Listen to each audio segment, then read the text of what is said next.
Well, Victoria? welcome Good. everyone.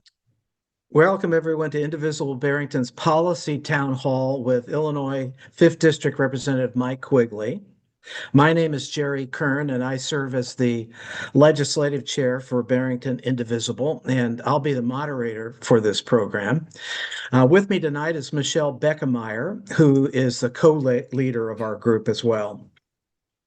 So tonight is the annual State of the Union address, and Congressman Quigley will offer his views on the State of the Union and how Democrats are responding to the Trump agenda. So we thank Representative Quigley for spending time with us. And we want to give a shout out real quick to our partners in this program, including the Barrington area Democrats, the Greater Palatine area Democrats, Indivisible Illinois, and Northwest Suburbs Organized for Action. Thank you all. And we also thank Isabel Lee and Victoria Ohms and Robin Russell in the Congressman's office for helping to put on this event. So a quick word about ground rules. This is a policy town hall, not a candidate forum. The League of Women Voters candidate forum was Saturday, where Mike Quigley and primary challengers Matt Conroy and Ellen Corley appeared together and answered questions together. So several weeks ago, we contacted the 5th District's Washington Congressional office to help organize this program because we wanted to talk about issues before Congress with our current representative in Congress. So there's a firewall between congressional offices and campaign organizations, and the law prohibits crossover between the two. So questions about elections and campaigns are not on the table tonight. A couple of other ground rules. We have a very large group tonight, which is great. And we want to make the best use of our time. So we asked for, and many of you submitted questions that we selected a representative sample from to ask during the Q&A. But you can also submit questions to this through the chat function. We'll direct those questions based on time that we have to Representative Quigley. Everyone, of course, is on mute, but you can use the chat, so we encourage you to do that. Brief introduction. Mike Quigley has held the 5th District seat since 2009 when he won a special election to replace Rahm Emanuel, who became President Obama's chief of staff at that time. His district stretches all the way from Chicago's north side to the northwest suburbs, including the Barrington area and all the towns around it. Born in Indianapolis and raised in the suburbs in Carroll Stream, Quigley graduated from Roosevelt University. He earned his master's in public policy at the University of Chicago and his law degree from Loyola University. And before he served in Congress, he was the on the Cook County Board of Commissioners from 1998 to 2009.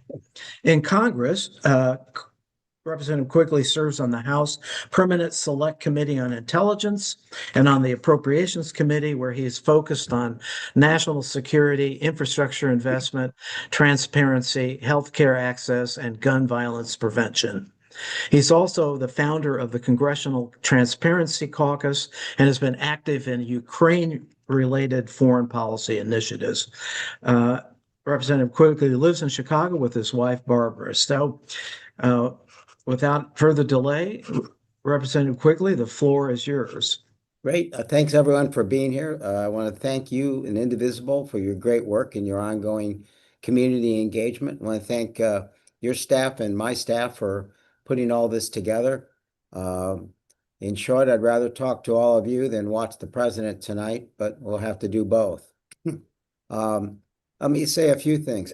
First, what do I expect from the State of the Union tonight? 2 hours. So gird your loins. It's going to be a long night. I do expect, in my mind, this is a president, if he gets in the room alone with the truth, a fight breaks out. This is a president who's said he would cut energy prices in half within 12 months. They are skyrocketing. The president said it in the war in Ukraine the first day. Obviously, that hasn't happened. That he would end inflation and our economy would be booming. So I see that the polling shows that the public's trust in that is otherwise. I was on CNN with Shudo a little bit earlier. The numbers like 67% of the American people are concerned about the economy and don't have a favorable view. But just a little more factoids for us in Illinois. Utility bills are up 10 to 15% and they're expected to increase another $200 this year. Home prices are going up. And some of the hardcore policy things that are hurting folks is about 360,000 Illinois citizens are going to lose their SNAP benefits. 500,000 are going to are seeing their healthcare premiums raise 80%. In next year, 1/3 Illinoisans will lose their healthcare benefits altogether when the Medicaid cuts take place after the midterms. So these are the stark realities of what we're facing. But when I talk to groups like small businesses, it gets even worse. What they stress with me in every area from Wicker Park to the suburbs to Pilsen and Little Village is that between the between the ICE raids and the president's tariff practices, the economy is worse for them than it was during COVID. Pretty dramatic stuff. The second point is, why aren't you going to the State of the Union? We live under norms in a democracy. The Constitution is essential. It's the bedrock. We have statutes, and those norms are important. The thing is, I don't think the president cares about those or is in the same mindset of treasuring our Constitution. One of those norms for members is you go to the State of the Union, even if you disagree with the president, you're not part of his party. That changed for me in particular in the first term, but at the end of the first term on January 6th, the day of the insurrection, I was in the chambers.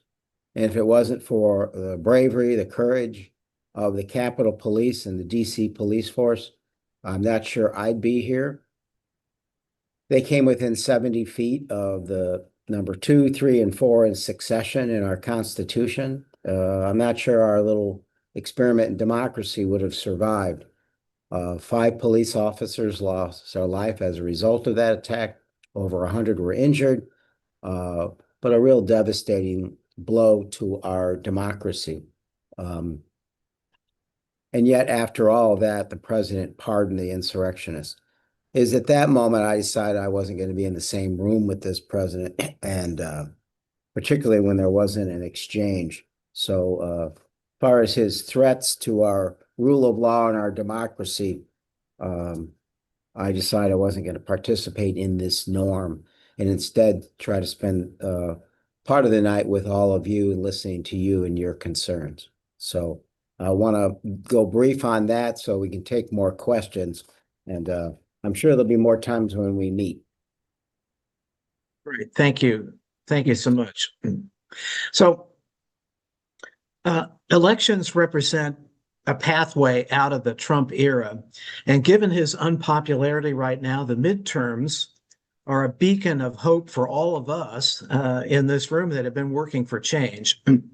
Yet Republicans are pushing hard to pass 2 voter suppression bills, the SAVE Act and the recently introduced MEGA Act, which will usurp local authority over elections, impose national voter ID, and severely limit voting by mail. And on top of that, Trump has seized ballots in Atlanta, and he's threatened to go after other counting centers around the country.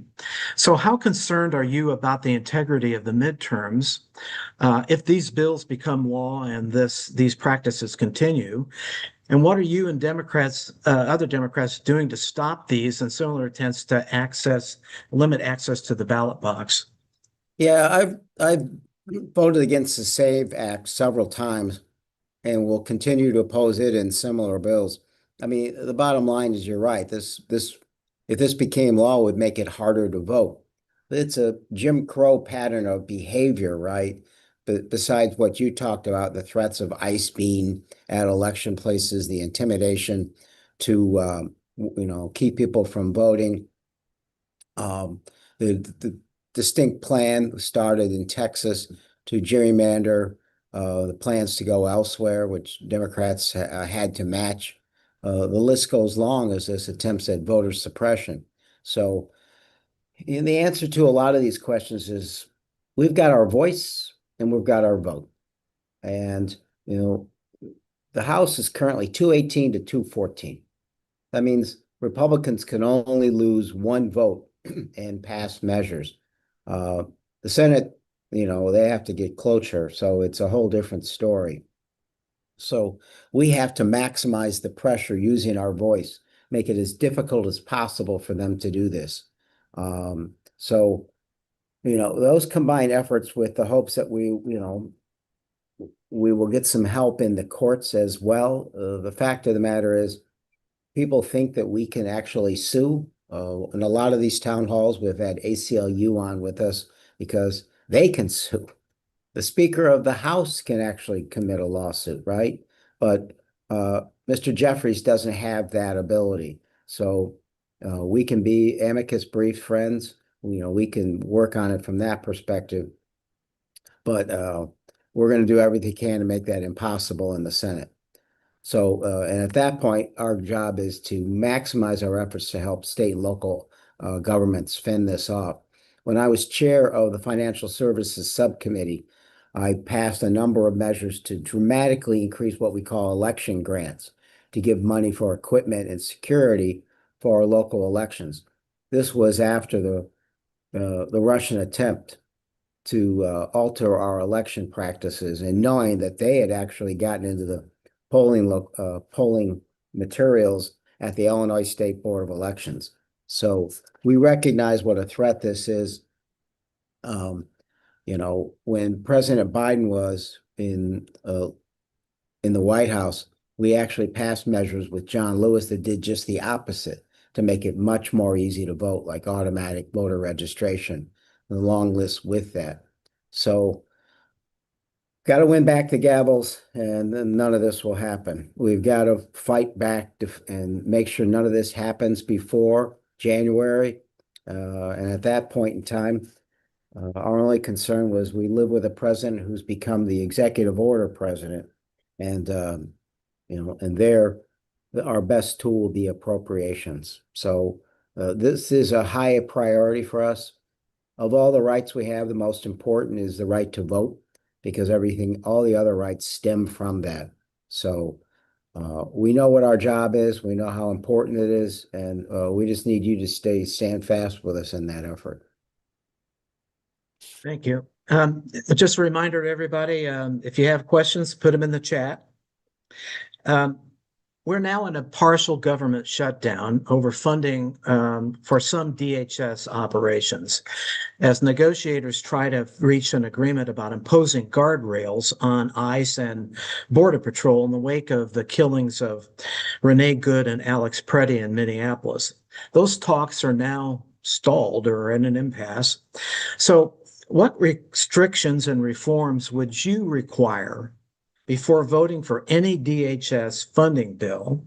And will Democrats stay united, or are they going to splinter like they did over ACA?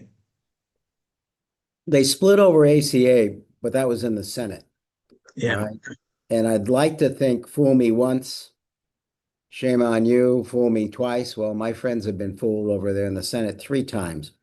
They seem to be standing fast. The House Democrats stayed pat. And I'll be a no vote on DHS funding. Let me put it back in a little broader stance for a second. There was a way, and Rosa DeLauro, the ranking member of the House Appropriations Committee, had a bill that I was involved with. I did an amendment to do the same thing, but require the reforms. But we wanted to take the ICE out of this, because the DHS bill also funds FEMA TSA, the Coast Guard, the Secret Service. This stuff needs to happen. There's absolutely no reason that to do this. When the president says, "Oh, you're not funding FEMA, and that matters," yeah. Just late last year, the president was talking about tearing FEMA down and taking away almost all of its funding. So he can't be believed when he talks about that. I think the other thing a lot of folks aren't aware of is the big ugly bill gave ICE a tremendous amount of money. So they have more money than they'll ever need. And when they complain they don't have money for body cameras, for example, they, which is not unusual, are lying to you. Their budget was tripled because of that. And that didn't happen for the rest of DHS budget. So we've got 12 bills that fund the government, 11 have been passed, just DHS standing there. I'm not sure how this ends. I'm not sure if there's going to be a compromise. But I will tell you that when we talk about the list of what would be required, and if someone to think that's excuse me, asking too much, it's really all that you ask for almost every police force in the entire country, right? This is what the police force in Barrington and Chicago, the state police force, Cook County sheriffs, these are just the normal procedures and requirements we have. And some of those are, you need judicial warrants, not the warrants either. There's a consent decree that the ICE has violated. They were using blank search warrants or no search warrants. So they need a judicial search warrant, not using mask, requiring ID, protecting sensitive locations. And just for a minute on the sensitive locations, you might be aware that they actually targeted a daycare facility in my district. Extraordinarily gross footage if you saw it. But it used to be a norm that even though there was no rules or law against it, they stayed away from childcare facilities, schools, medical facilities, courts, churches, polling places, and now they're still going after them. So obviously we have to codify this that they won't do that. We'd also ask them to stop racial profiling, uphold use of force standards, and there's something novel, ensure state and local coordination and oversight. I mean, this all started with when the National Guard started, the threats of the National Guard coming in. There was never a time before when there wasn't at least notification or coordination. Obviously, there isn't that with ICE.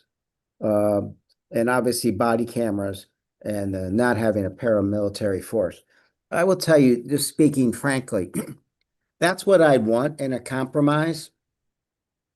But if you were me, would you trust them? If they said they were going to do all this, would you trust them? I can't bring myself to do that. So I'm in an untenable situation of recognizing the fact of the matter is this shutdown's going to last a long time, and the chaos that comes with it, unfortunately, as well. Democrats regain control of the House. Would you support impeachment proceedings against Trump, Kristi Noem, and Pam Bondi? The answer is yes. I was part of the first impeachment team as the investigatory part of Congress under Speaker Pelosi was with Chairman Adam Schiff in the House Permanent Select Committee on Intelligence. As a member of that committee, I was part of the Russian investigation and the impeachment investigation, and voted twice to impeach President Trump. I am fully aware that tactically, strategically, there are those who are concerned that it backfires and won't be successful. But you've got to assess the situation. This is a president who, on a monthly basis, commits impeachable offenses. If we don't take action, we have created the worst normalization of the president violating constitutional powers, enabling and opening the doors for future presidents to say, oh, that just doesn't matter. Because they know they can't impeach me and win. So I said we have our voice in our vote. With this, it comes with both. The second impeachment, which is, I think more egregious in terms of the crimes and misdemeanors that the president committed. The list to here is long. So Representative Green, he put in a measure for impeachment. I think only 140 Democrats voted for it. Second time I did. The president and Noam and others are unfit for office. And I just feel compelled that we can't let it slide. I hear people say, oh, that's just Trump being Trump or Trump talking like Trump. You can't do that if we're going to get this back where we need to. We're 1 year into this president's term. Who knows what he will do? If anyone here imagines that they understand him well enough or trust him, I think the most impressive thing to think about with this is we always think it can't happen here. There is nothing that can't happen here with this president. Suspending elections, habeas corpus. The best way to describe it, I think, is we forget that someone can get elected in a democratic election and a process and then turn the very tools of our democracy against itself to bring it down. You saw that in Hungary. You saw it in Russia with Putin. You're seeing it with Trump weaponizing the Justice Department, the military, and others. This is a very great risk right now. So impeachment's the least we can do, unfortunately. So, one of the reasons we are in the situation we are in today is that the GOP-controlled Congress has essentially ceded its authority to President Trump. But I'm wondering if your views on, are we now set in a pattern where Congress, whether controlled by the Republicans or Democrats, will simply give up its authority to the president of the same party?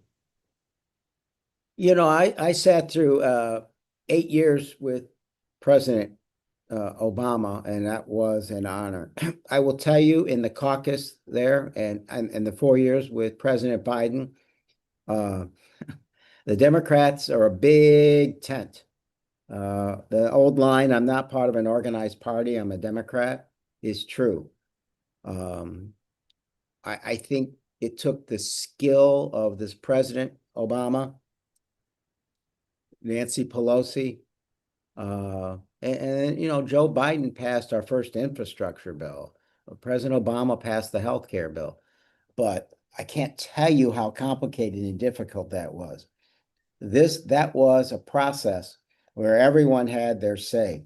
And they both passed just so absolutely narrowly. So I will tell you, as confrontational and argumentative as my party can be, in no way can I ever imagine that they would be lapdogs to any future president. My concern would be almost the opposite, is that it's really hard to get them to focus and get something dramatic done. Again, that's a tribute to both those presidents and the best speaker of the United States Congress has ever had, Nancy Pelosi. But your point's well taken. It's a concern. It's a concern for me that whenever a Republican stands up to Trump, they have to leave. Again, even Marjorie Taylor Greene, first time she stood up, she obviously felt the need to get out. Illinois' own Adam Kinzinger and others. The Republicans who stand up, vote for impeachment or say what they think is the right thing to do, they either lose primaries or they have to get out of Dodge. So I'm not as worried about my party, but I'm worried the precedent is set. The Republicans, is this the cult of Trump, or is this the way they want to act for the rest of our country's history? So I have a question from our group, from Dave Sheridan. who says, Representative Quigley, I appreciate your stances against the State of the Union tonight, against ICE and for Ukraine. Can you elaborate on why you haven't supported or sponsored the Block the Bombs Act brought to the floor by Representative Delea Ramirez? Yeah, I have concerns that the bill is a little too broad or a lot too broad. But there is another bill that Representative Caston is putting forward that targets the restrictions more so that it's not more on the offensive weaponry that can be used in Gaza. I would suggest I'm one of the very, very few members of the House that have ever walked through the streets of Gaza. I did after an incursion by the Israeli army, so I'm aware of this and the extraordinary damage that can be done there. But I'm also aware of the cynical nature of how Hamas acts, remembering the horrors of their attack not that long ago. So I think a bill will pass that will put restrictions on this, but of a particular type that is most dangerous in use. But that's not to say I don't have real concerns outside of that with activities by Israel in the West Bank. And we need to use all the diplomatic weapons at our disposal to halt that as well. So it is not a question of whether or not supporting the idea behind that, but getting a bill that can pass and would specifically do the job. In the meantime, one of the very, very few members who called for an independent Palestinian state. I think in the long term, the solution to this the peace will never be lasting without a two-state solution. I support that. And I think it comes at a time when the devastation in Gaza was most dramatic. So, again, on foreign policy, today marks the fourth anniversary of the Russian invasion of Ukraine. You are co-chair of the bipartisan Congressional Ukraine Caucus. Since Trump took office a year ago, U.S. funding for the Ukraine war effort has declined sharply. Europe has helped bridge the gap, but Ukraine still seems short of supplies. So, can Ukraine hold out especially against U.S. peace efforts that seem tilted towards Russia? Um, if Democrats regain control of the House, will there be a renewed effort to increase funding? There will be. Let's put the situation into context. Um, there is a stalemate on the East. This is an odd combination of modern warfare, a warfare that the U.S. better learn from in a hurry because it's changed overnight. The Russian Navy's hiding over to the east from a country that doesn't have a navy. Air battles are different. This is about drones. This is about mines and jamming. Have we learned from this what modern warfare is all about? But there's a static situation right now, and that almost resembles the fighting in the First World War, trench warfare, on a very similar basis. But Putin wins a war of attrition, a long war, right? He has 5 or 6 times the manpower. He doesn't mind treating his people like cannon fodder. The horrible notion of a kill ratio exists, but it's more like 15 to 1. And Russia is losing, so many more soldiers in Ukraine. But Ukraine can't afford to have this war go forever. And NATO's capabilities aren't nearly what the U.S. capabilities are, providing the necessary assistance. Biggest point, Putin understands strength, and he doesn't see it in Trump. Now, when you put Trump into this picture, he has never actually said who he wants to win this war. As I said before, he has established some sort of moral equivalency where these two countries are just having a border conflict rather than a sovereign democratic country being invaded by a country run by a tyrant. So I'm hoping we don't run out of time. I'm hoping that our pressure will exert itself. The fact of the matter is, if a bill came to the floor to give Ukraine what it needs, it would pass. About 50% of the Republicans support supplementals, giving them additional military aid to fight their war. And every Democrat does. So if it got to the House floor, it would pass. If we win the gavels back, it would pass. I think it would be close in the Senate. And there's a question of whether the president would sign on to that, so that with that additional aid would be there. There's also bipartisan support for additional harsh, effective sanctions that, again, if it got to the House floor, it would pass in the Senate, and it would do what we need to do to accomplish this. Final point on all this is, when the war started, and I've been to Ukraine again 5 times since it started, I wrote in my notes, what would victory mean, right? They get their land back. 20,000 of their children have been kidnapped and taken into Russia. Getting those kids back, holding Putin accountable for the war crimes. Over 90% of the attacks that have taken place were on civilian targets. I was on the mass grave at Bucha and saw firsthand their butchery.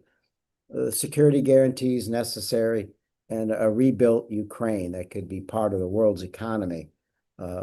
That's what needs to happen. I don't think it'll happen unless the gavels change. And I'm very concerned that while there is a static situation, it's tough for Ukraine to hold on indefinitely. So let's talk a little bit about pocketbook issues. Affordability tops the list of worries for Illinois households, and the cost of just about everything is going up. But the state is also being hit hard financially by Trump in other ways, and you mentioned some of them. ACA tax credits have lapsed, impacting 500,000 Illinoisans. Another 350,000 will lose their Medicaid coverage because of the new rules. And recently, Trump cut $100 million in funding for local public health clinics and also threatened to cut another 100 million transportation funding. So what, if anything, can be done to help our people? And must we wait until we have control of both houses of Congress and the presidency to see these cuts restored? Complete restoration, it might be the case, at least getting back the gavels on the House side. Let me stress, in terms of what's taking place right now, a couple things. The president has frozen transit dollars for New York, New Jersey, and Illinois. So projects like the Red Line extension, but a lot of others across the state have been frozen.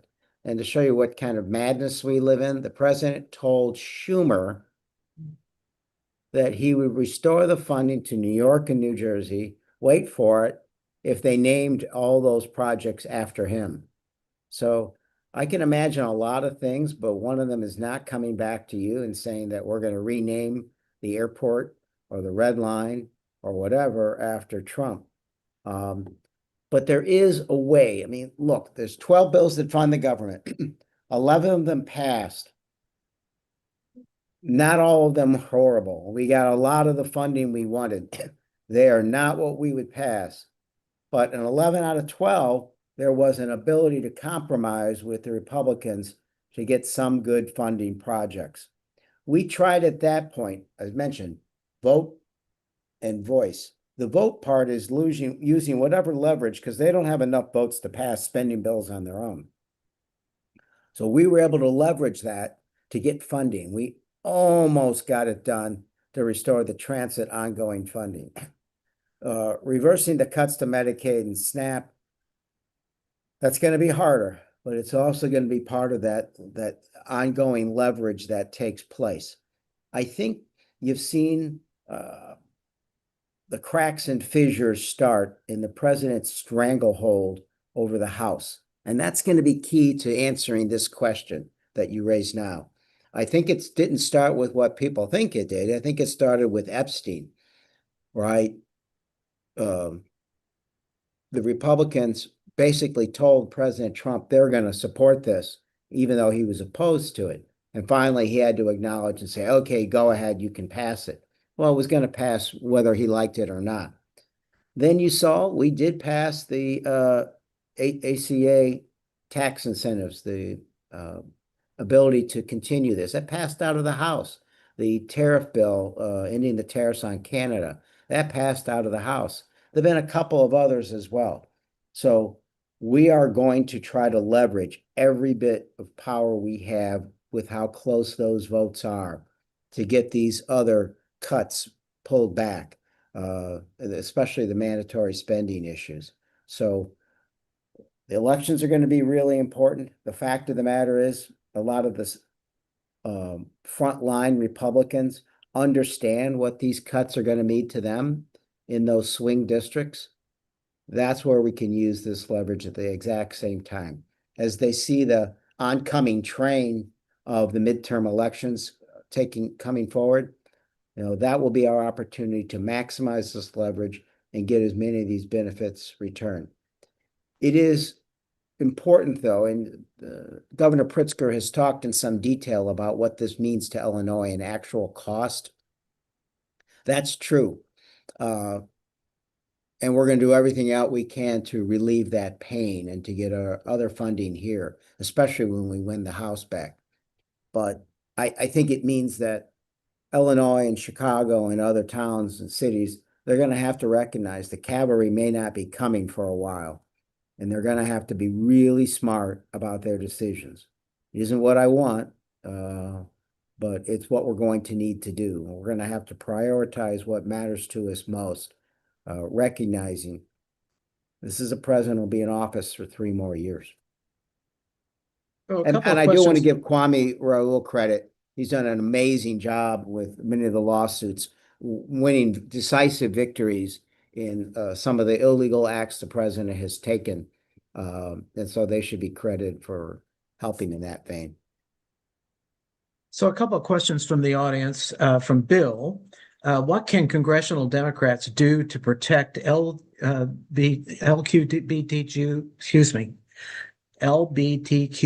individual rights in this current time when they're under assault?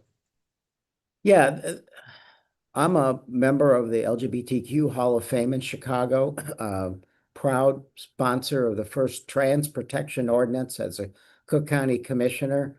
And I'm not sure what deep-seated bigotry exists within this administration that particularly targets LGBTQ, being within that, the trans community. But I think first we have to speak out and stand up, and I will continue to do that. When anyone loses their rights, we all lose our rights. So we recognize that they put a lot of this legislation into their bills. If they can squeak it through the House, despite our opposition, public opposition and votes, I don't think they can pass them in the Senate. But I think the most important thing is to let everyone in our communities know that we care about each other. We're going to protect everyone. There was some talk that I had heard that we shouldn't focus on every part of the LGBTQ community after the Biden election loss, stuff I read about and heard about. My answer is, in a democracy, that's just not something you do. You protect everyone. And you don't build a winning coalition by cutting people out just because you think it might win additional votes overall. I mean, to hell with that, right? Most of all, these are my friends. And we're going to stand by our friends. So again, talking about consumer costs, in recent days, the Supreme Court invalidated Trump's tariffs, saying that he exceeded his authority under the emergency powers, but he immediately imposed 15% tariffs under other laws. Yeah. But those expire in 150 days unless Congress extends them. So these tariffs, which are taxes on Americans, have cost households somewhere between $1,500 and $4,000, according to various estimates. So do you think Congress is likely to extend these or will reassert its authority over tariffs? And should we be out there waiting by the mailbox for a refund check? Yeah, I wish I could tell you. If it was maybe warmer, you could wait out by your mailbox, but it might not be a great idea otherwise. Yeah. Mm. So let's divide this up a little bit. Uh, the the president's economic policy of tariffs, it does more of the economic harm to our country and the individuals here. I think it makes us less safe. I've been on the Intel committee 9 years now, and uh, our country is safer because we have relationships, we have friendships. Go back to FDR's last inaugural, right? He said, we learned what happens over there affects us over here. And he quoted his teacher. He said, we've learned that to have a friend, you need to be a friend. And I think when you tariff your friends for no rational reason, and you lift tariffs on countries where put tariffs on countries just because you don't like what they're doing to somebody who's in jail, as he did in South America, it's crazy and damaging. But let's go back to the economic aspects of all this. The first question my constituents are saying is, will they extend? I don't think they could pass an extension out of the Senate. It'd be close in the House, but I just don't think they have enough votes.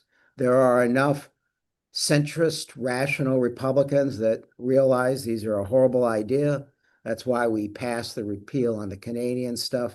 They understand basic economics enough to know this is a horrible idea.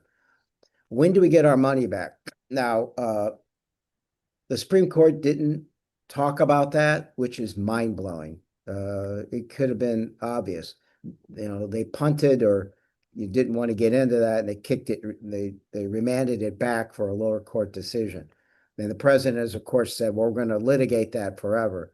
This is a president who knows how to use the courts as a weapon, and that's what he's doing here as well. But who gets the money back? I was with small businesses the last week in my district who are talking about the extraordinary cost on them and how it's putting them at risk. They just can't pass this money on to her. They're not Costco, right? And it hurts everybody, including the auto manufacturers and dealers. So, who gets the money back matters, and there has to be a fair and equitable path. Because a lot of these costs were passed on to consumers. When did they get their money back? How much of it was passed on? How much was not? How much was borne by business, right? And what was the loss? What do you do for businesses that were put out of business by this? What remedies do they have? I will tell you, we are on this, and we're going to stay involved with the court cases on amicus, and we're going to pressure our Republican colleagues to drive this administration to do the right thing. They are also using it as an extraordinary source of revenue. How that balances things out, what that's going to do, how they're going to offset it, all stems from the fact that all of this began when they passed this big, ugly bill, which raised which gave billionaires tax breaks and paid for it by taking away your health care. This threw everything out of kilter and raises a real specter of the debt and the deficit dramatically increasing. They were counting on these taxes through tariffs to overcome that. They don't have that option now. We're going to see some real desperate measures, I believe. Yeah. Question from Anne, who asks, why are we paying taxes for illegal activities, and do we have any recourse? I think this is referring to the out in the bold-faced corruption that's taking place in the Trump White House, and why isn't there any recourse to it? This is the fundamental problem when we come to the issue of norms, right? Uh, I was a criminal defense attorney for 10 years full-time, 17 overall. Um, the Constitution took into consideration the fact that people are going to have to behave with the right mindset. So the recourse to go after is in the courts, but if the enforcement is in the Justice Department and the Trump administration has taken away the independence of the Justice Department, now you've got the constitutional crisis we were afraid of. I've been asked, will we face a constitutional crisis? We have lived a constitutional crisis with this president for 5 years. It's almost become normalized. I asked for an inspector general investigation within Department of Homeland Security's about ICE activities. Much of the reason I did that was to hold people accountable. You've got to document things as much as possible. So the remedy now is to make sure the public knows what's going on. That righteous indignation, those protests, they do matter. They do pressure those in the center on the Republican side to do the right thing. I do think courts don't live in a vacuum, and I think they recognize that as well. And I do think when the gavels come, I think people know that at some point in time, only the president was given absolute immunity by the Supreme Court in one of their worst decisions of all time. So it is maddening. It is a crisis. We will hold them accountable. It's going to be complicated, difficult, and it's not going to come as soon as people want. I wish I could tell you otherwise, but this is the front lines. This is our worst crisis since the Civil War in these things. So to sugarcoat it wouldn't be fair to use, but to say that there's no hope would be counterproductive, and it wouldn't be true either. Michelle asks, should there be mandatory retirement age requirement for congressional representatives? And what about term limits? I always felt the public would understand term limits and pose them on folks. The thing about mandatory retirement age is Nancy Pelosi was the best Speaker of the House in her 70s. That time comes with some diminishment in every life. It's different for everyone. But I am reminded of what Branch Rickey said, the general manager for the Brooklyn Dodgers, who gave us Jackie Robinson. He said it's better to leave a year too early than a year too late. This is an important question. It's understandably stokes a lot of frustration. I think we all have to be fair with ourselves and recognize that you got to be fully capable of completing the job through its full 2-year fruition, right? You have to be able to fully function, particularly because it's 218 to 214. One vote has made the difference in critical legislation. So, you see the experience that matters in our system here, that the seniority that comes with being here a long time helps. I'm a senior member on the Appropriations Committee. I'm on the Intel Committee. These are very helpful to my district and my state. But I will tell you, I get it. And my self-imposed is 20 years. So I filed for the last time for Congress. I feel great. I could feel like I do another 10 years. But I think it's also arrogant to think that nobody else could do the job. And, at some point you move forward. So Daria asks, what will you do to support the growth of clean energy industries? And will you work to eliminate subsidies for fossil fuels that work to revoke to the HR 1047 that gives fossil fuel power plants priority over clean energy? Yeah, I voted against 1047. Just make you feel good about our education system. I joined the Sierra Club when I was in high school, member ever since then. I'm the co-chair of the Sustainable Energy Caucus. I lead a delegation of my colleagues to a different national park every year to talk about climate change.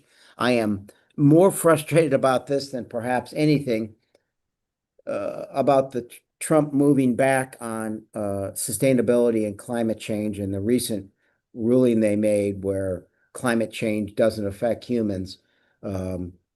Because in the end, I think 30, 40 years from now, everything that's taking place right now, the thing our grandchildren will be most pissed off about is what this administration is doing and the lack of its effort on climate change. So, the fact is coal can't be subsidized enough to compete against renewables.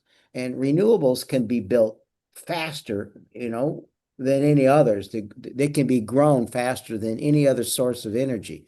And they can be connected to a new grid system, which we need as well, faster than any others. So it's cheaper, it's cleaner, it can be built faster. You talked about affordability, and it's an issue a lot of my constituents talk about. I think housing's probably number one in terms of what we need to get working on, but energy is right there.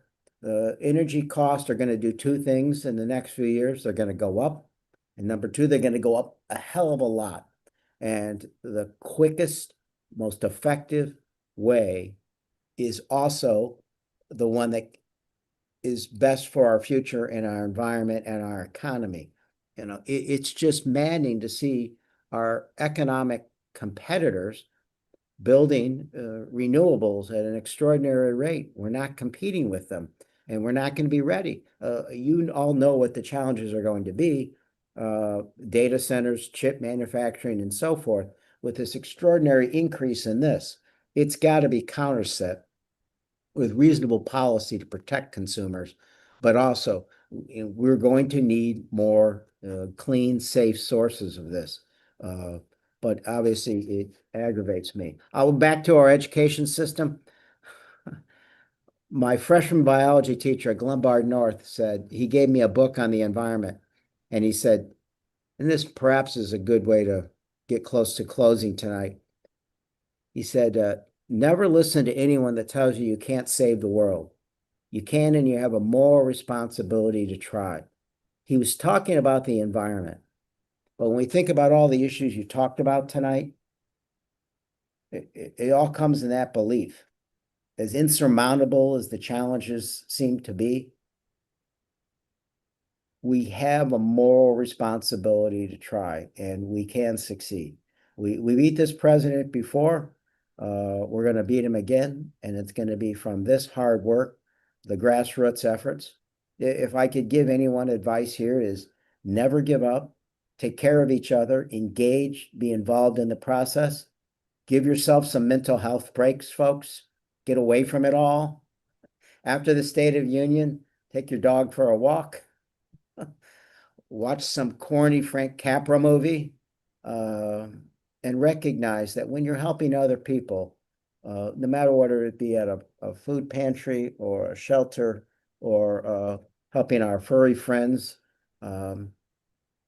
that's what's going to keep us together through all these trying times. It's the recognition that, as I said at the beginning, we may have come over here in different ships, but we're in the same boat now. We got to love each other.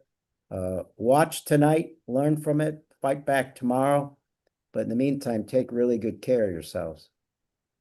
Well, thank you. We're reaching the end of our time, and we thank you, Representative Quigley, for the discussion, and we thank everyone for joining the call. And I would like to say that if you have questions that you still want answered, you can contact Representative Quigley's office. The staff will respond. You can find out by how to do it at quigley.house.gov.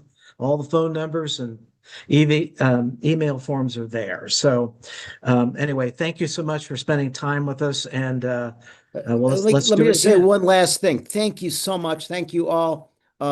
They're not here tonight, and that's baloney. The U.S. women's hockey team should have been front and center. I play hockey still, which may question my sanity at my age, but I have never seen a better team with skill, effort, cohesiveness. If you were teaching hockey to young kids, you would have them watch the U.S. women's hockey team, and the president should be ashamed of himself for not having them, congratulating them as they won and inviting them as soon as they won the gold medal. They should be here too. Here, here. All right. Thank you. Everyone. All right. Thank you, everybody. Good night.